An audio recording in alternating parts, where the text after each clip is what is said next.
Ажырашууну алдын алуу боюнча биз 7 кеңеш боюнча чыкканбыз. Ал эми жогоруда биз кеңештерди айттык. Ал эми ошол кеңештердин арасынан 4-сү эч бир ишти бирөөгө таңуулап, сен бул ишти кыл деп ага таңуулоо менен аны жек көрүү мүмкүн эмес. Анткени кайсыл бир инсан бул үй бүлө да, бул үй бүлө дегенде бир мамлекет.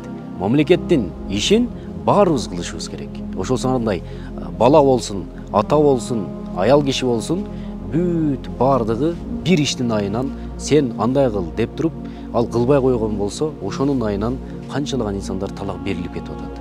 Андай эмес, балким сен кыл эмес, мен кыл эмес, балким экөө чогуу, балким бир кеңешүү менен, балким экөөбүз кылабыз. Балким давай сен ушуну кылып кой, андан кийин мындай кылабыз.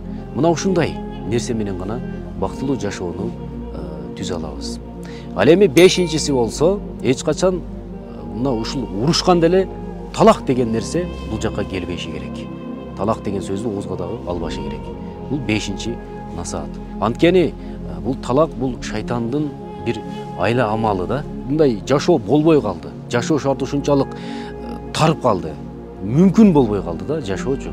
Ошондо дагы үй бүлө менен, ата-эне менен кеңешип ишти кылыш керек.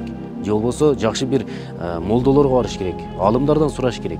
Төшөк бөлүп коюу деген нерсе бар. Кээде мына ушундай мисвак менен бир-эки тарбиялап коюу деген нерсе бар. Мына ушуга окшогон нерселерди пайдаланыңыз. Кийинки 6 жана 7 кеңешти кийинки видеолордон көрө аласыздар.